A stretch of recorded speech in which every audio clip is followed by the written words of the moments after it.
Hola, mi nombre es Santiago Tamus y comenzamos con otro análisis del mercado argentino, el cual experimenta una corrección sostenida y hablaremos del después de la misma.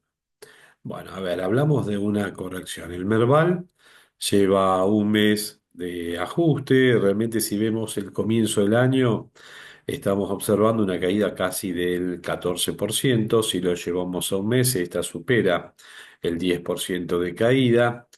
¿Qué es lo que ha sucedido? ¿Qué es lo que podemos estar esperando para a futuro, para lo que es el Merval?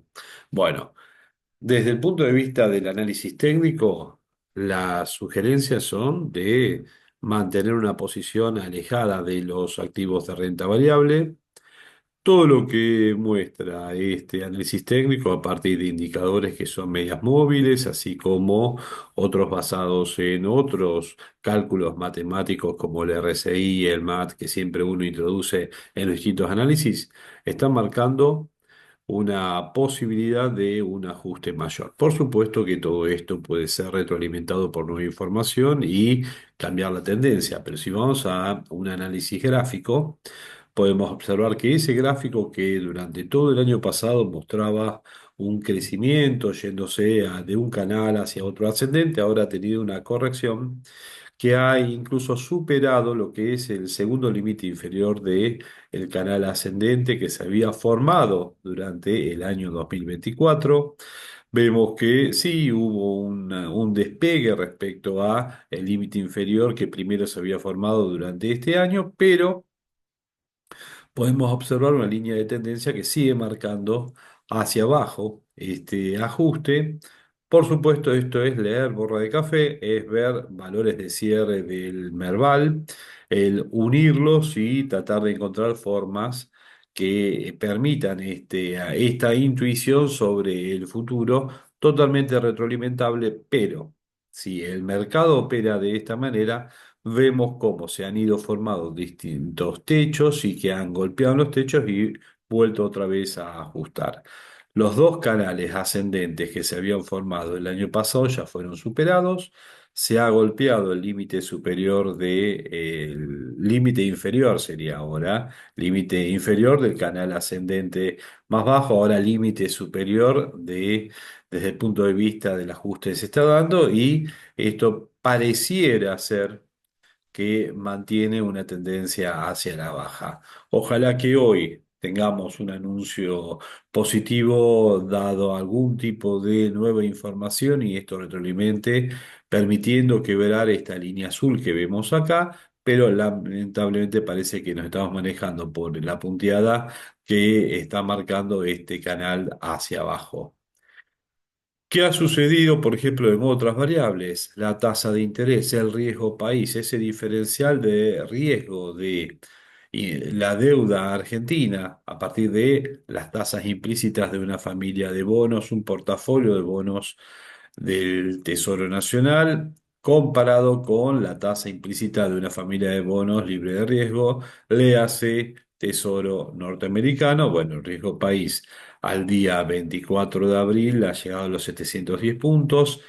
Tuvo un pico hace a comienzo de mes, casi o mitad del mes de abril, que lo llevó otra vez a un valor más cercano a los 1000 puntos, pero luego se ha retrotraído.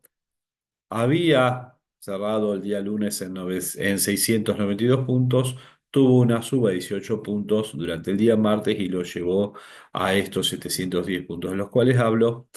Es un riesgo, por supuesto, menor que el que tuvimos al comienzo de la gestión de Milei, por supuesto, menor que los 950 pasados que se tuvo durante el mismo mes.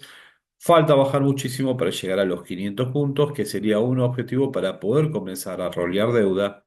Y para eso ya el acuerdo con el FMI es importante. Eso es lo que permitió este nuevo ajuste de riesgo país a un nivel más cercano a los 700. Liberar el cepo también lo es. Ahora convendría comenzar con las reformas estructurales que se han comprometido con el FMI. Un dato no menor es el roleo de deuda en pesos que ha enfrentado el Tesoro y que debe enfrentar el Tesoro. Lo ha hecho con casi 7 billones de pesos, consiguiendo una aceptación de un 70%. la semana pasada. La discusión es si no se consiguió renovar todo el vencimiento de deuda, porque los bancos principales tenedores de esta deuda que vencía han preferido dejar el dinero fuera de ese giro continuo que hace el Tesoro para poder realizar su propio negocio bancario, lo cual es muy bueno, dado que comienzan a prestar en el sistema financiero, o directamente no hubo un convencimiento de las tasas que ofrecía el Tesoro y prefirieron no renovar para ir a buscar mejor tasa en el sector privado o incluso devolución de también posiciones de deuda que tenían las entidades o aquellos que tenían deuda del Tesoro y que estaban venciendo. Por delante tenemos 30 billones en un cortísimo plazo. Hay que ver qué pasa con todos esos vencimientos. Si ese dinero entra en el mercado, pensemos en la relación de 1,1 billón por en dólares, y ahí vemos la cantidad de dólares, de pesos que se pueden convertir en dólares que se pueden liberar en un corto plazo. Igual. Estamos en el periodo de cosecha, no tenemos ningún tipo de problemas, de expectativas de que el dólar vaya a la parte superior de la línea de las bandas de flotación que se han establecido, por lo menos en estos meses de dedicación de cosecha.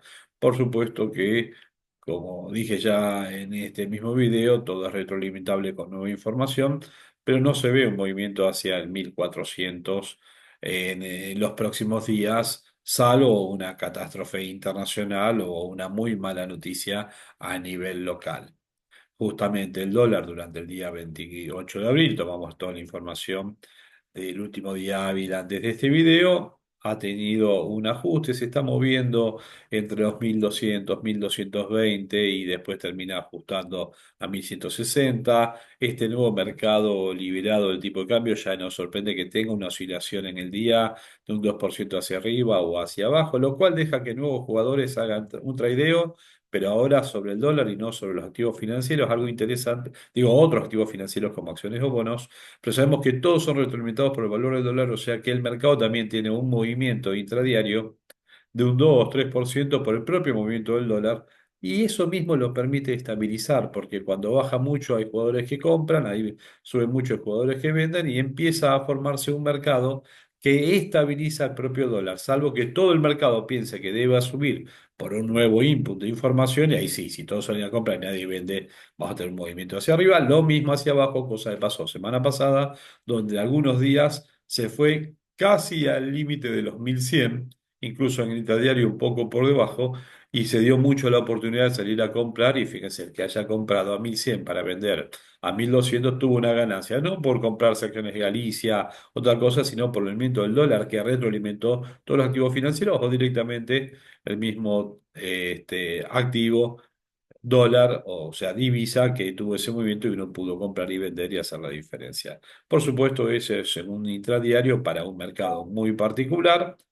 El grueso de los inversores trabajan con otra visión de riesgo y de temporabilidad, y eso me lleva a hablar de otras variables retroalimentadas, por ejemplo, con información como la inflación.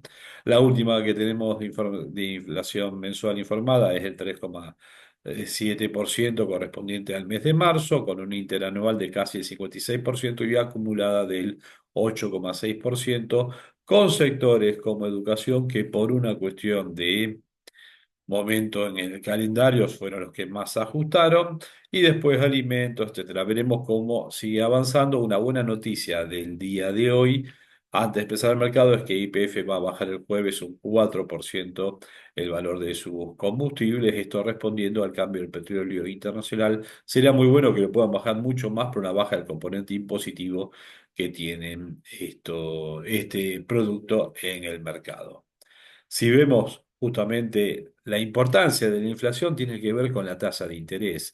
La tasa de la política monetaria, esta información del Banco Central, está en el 29% con una efectiva anual del 33,63%. Nada que ver con tasas que teníamos en otros momentos donde estas tasas superan el 100%, pero ni sin ir más lejos, el propio año pasado tenemos tasas superiores al 40 y el 50%, o sea que paulatinamente ha ido bajando la tasa TAMAR en pesos de los bancos privados, está en una efectiva del 41%, bastante interesante para bonos que pueden ajustar por ser la Batelar en una 39,29 efectiva anual. Esto me lleva a ver la curva SER como una buena opción. Si no pienso que el dólar vaya a subir, los títulos SER pueden ser todavía una buena opción, salvo que se parezca demasiado, pero estamos viendo unos títulos SER que están dando una tasa de ser más el 9%, 9,5%, toda la familia de los TX26, TZX26 y toda esa familia, cada uno tiene un horizonte de pagos diferentes, pero por ejemplo, el TX26 está haciendo ahora un pago en junio de cerca del 28% del total del valor implícito del bono y en cuatro pagos totales, el próximo y los otros tres terminará de pagar de una duration de 0,7. Es muy interesante como opción de inversión, como opción de colocación del dinero líquido, mientras que trabajo con un dólar que no ha subido y que me da una rentabilidad en dólares bastante importante. Lo que sería una versión en bonos ajustados por ser de la llamada bicicleta financiera o carry trade para llevarlo a un término más moderno. Después tengo también los bopreales, los bonos globales, ahí ya me voy a bonos que tienen un ajuste, un valor en dólar implícito. Tengo tasas en los bopreales, ahí ya estoy hablando de dólar, con tasas del 7%, 9%. Entonces, si tengo un bono como los bopreales del 2027, que apenas me están dando un poco por encima del 9% y tengo los otros en pesos, pero que me hacen ganar en dólares por el atraso del dólar, y la verdad que parecen más conveniente hoy. Los bonos que ajustan por ser en pesos que los bonos que pagan dólares con un 9%. Salvo que piense que la inflación se va a desinflar totalmente y que en serio vamos a ir al 1%, o le están ganando como opción de posicionamiento de los fondos líquidos, mientras que el mercado de renta variable tiene un ajuste y por lo menos uno ve que salvo un input muy importante como reformas estructurales, etcétera, no tendría, y sobre todo, ahora vamos a ver el por qué, el contexto internacional, la renta variable está siendo tan castigada. Entonces, a futuro, ¿qué es lo que podemos observar? A futuro, un contexto internacional que no se resuelve. Donald Trump un día parece que baja la temperatura de la confrontación, pero China le responde y así sigue en Europa con sus problemas, la guerra de Ucrania. El contexto internacional no es el más adecuado, se suma una confrontación entre India y Pakistán, el problema de Israel no resuelto con desde el Líbano así como Gaza, Rusia que no acepta un freno a la guerra y bueno, todo esto lleva a un contexto internacional que no beneficia para nada a la renta variable. Nos encontramos hasta con socios políticos del presidente Trump, con Elon Musk, que dice que quiere abandonar ya la política. Hace 3 meses que asumió en su cargo en Doge y ya ha perdido una fortuna a nivel personal, una fortuna para sus accionistas y se ha encontrado con todas las dificultades de un privado que entra en el mundo político. En Argentina le agregamos las elecciones y la incertidumbre respecto al fortalecimiento o no político del gobierno actual, fundamental para poder avanzar en las reformas estructurales comprometidas con el FMI y comprometidas con el verdadero crecimiento a largo plazo de Argentina. Sin reformas estructurales hemos recibido un poco de financiamiento de corto plazo, me desahoga un poco, me mejoraron las reservas, pero no cambié la estructura económica. Es como que tengo un diagnóstico de una enfermedad, tomo el medicamento, pero sigo teniendo la conducta que me llevó a la enfermedad. Hice un ajuste fiscal, perfecto. Ahora requiero mejorar las condiciones estructurales para recibir la inversión, fuente genuina de divisas, no un préstamo, para poder financiar un incipiente déficit de cuenta corriente y una situación fiscal que veremos cómo se mantiene por lo menos en equilibrio. Hay por supuesto, compromiso de ir al 1,6% de superávit para el Estado. Requerimos sí o sí reformas estructurales para poder lograrlo. Los equilibrios gemelos son los que debemos mantener. Son aquellos que tenía en cuenta hasta Néstor Kirchner en su propia gestión.